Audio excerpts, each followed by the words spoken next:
আমাদের লক্ষ্য থাকবে হচ্ছে প্রত্যেকটা ম্যাচে জেতার।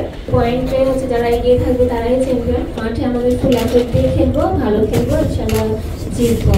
কনসেন্ট্রেশনটা আসলে ধরে রাখা কতটুকু চ্যালেঞ্জিং হবে আসলে মনে করেন? মাঠে নামলে তো আর ছোট বড় কোনো কিছু মনে থাকে না। মাঠে অপোনেন্টের সাথে সবসময় হচ্ছে জেদি খেলতে হয়। আমরা ভাবে খেলি তো ওখানে কি খেলছি আর সাফে আন্ডারতে কি খেলবো ওটার বিষয় না। আমরা মাঠে আমাদের ফুল এফোর্ট দিয়ে খেলবো, ভালো খেলবো, ইনশাআল্লাহ জিতবো।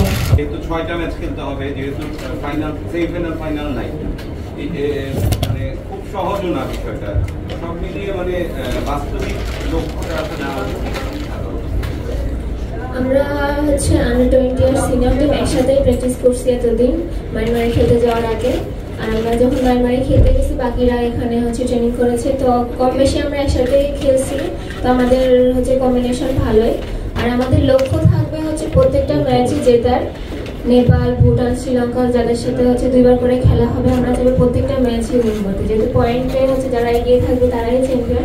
আমরা চেষ্টা করবো আমরা যারা এগিয়ে থাকতে পারি। 2023-এ যে টিম চ্যাম্পিয়ন হয়েছিল সেই টিম আপনি খেলছিলেন, গোলও করছিলেন।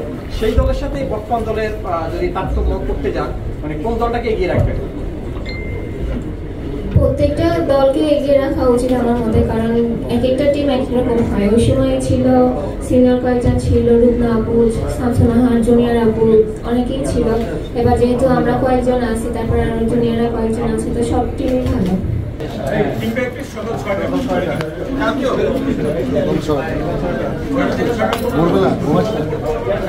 শূন্য 3